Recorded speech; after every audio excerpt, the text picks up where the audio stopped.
अगस्त्य मुनि ने कहना जारी रखा, पिता की आज्ञा पाकर कैकसी विश्रवा के पास गई और उन्हें अपने अभिप्राय से अवगत कराया। उस समय भयंकर आंधी चल रही थी।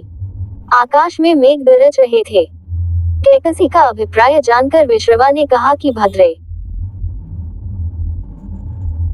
तुम इस कुबेला में आए हो। मैं तुम्हारी इच्छा तो पूरी कर दूंगा, परंतु इससे तुम्हारी संतान दुष्ट स्वभाव वाली और क्रूर कर्मा होगी। मुनि की बात सुनकर कैकसी उनके चरणों में गिर पड़ी और बोली कि भगवान, आप ब्रह्मादि महात्मा हैं। आपसे मैं ऐसे दुराचारी संतान पाने की आशा नहीं करती, अतः आप मुझ पर कृपा करें।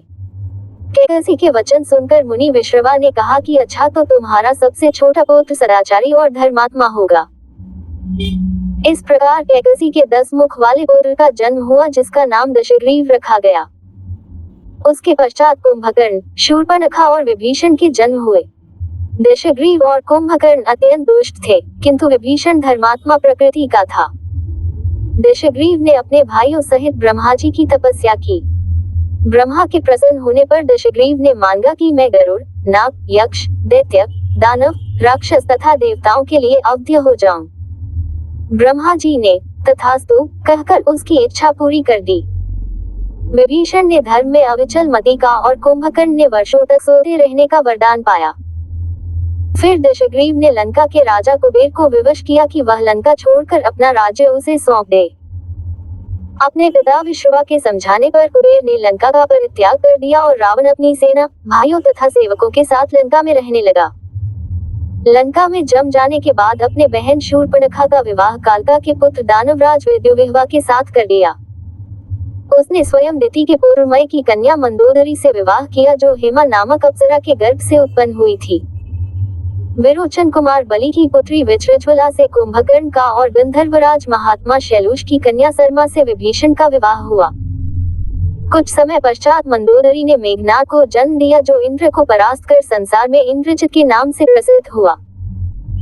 सदा के मद में रावण उच्छृंखल हो देवताओं, ऋषियों, यक्षों और गंधर्वों को नाना प्रकार से कष्ट देने लगा। एक बार उसने कुबेर पर चढ़ाई करके उसे युद्ध में पराजित कर दिया और अपनी विजय की स्मृति के रूप में कुबेर के पुष्पक विमान पर अधिकार कर लिया। अपने ऊपर बैठे हुए लोगों की इच्छानुसार छोटा या बड़ा रूप धारण कर सकता था। विमान में मणि और सोने की सीढ़ियां बनी हुई थी और तपाए हुए सोने के आसन बने हुए थे।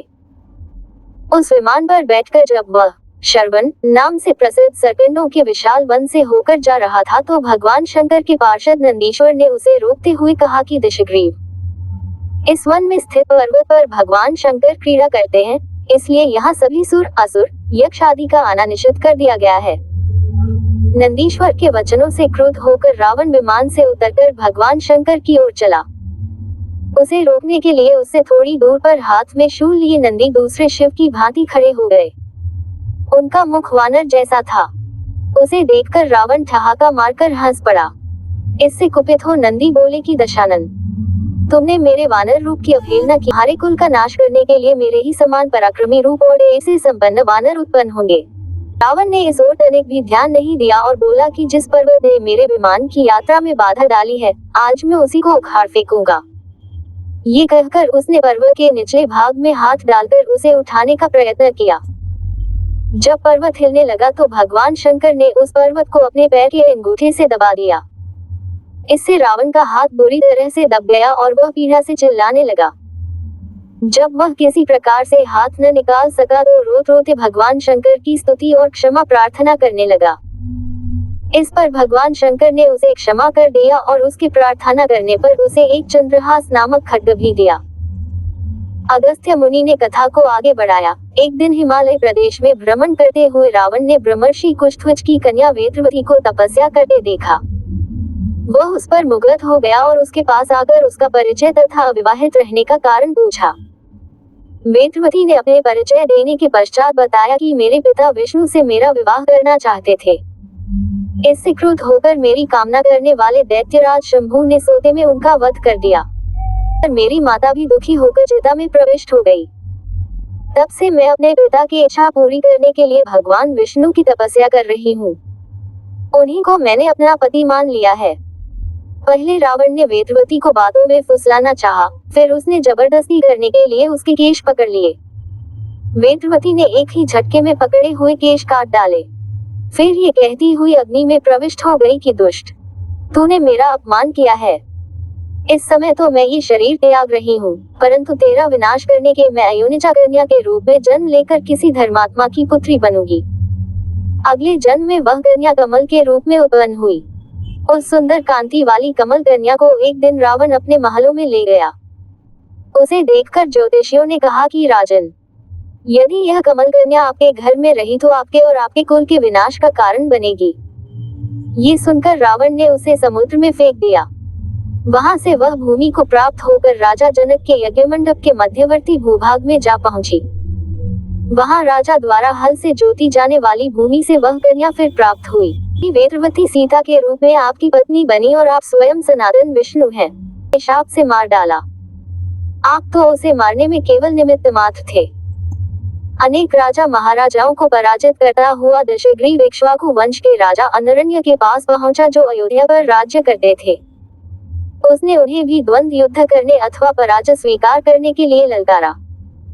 दोनों में भीषण युद्ध हुआ, किंतु ब्रह्मा जी के वरदान के कारण रावण उनसे पराजित न हो सका। जब अनरण्य का शरीर बुरी तरह से क्षत विक्षत हो गया तो रावण इक्ष्वाकु वंश का अपमान और उपहास करने लगा।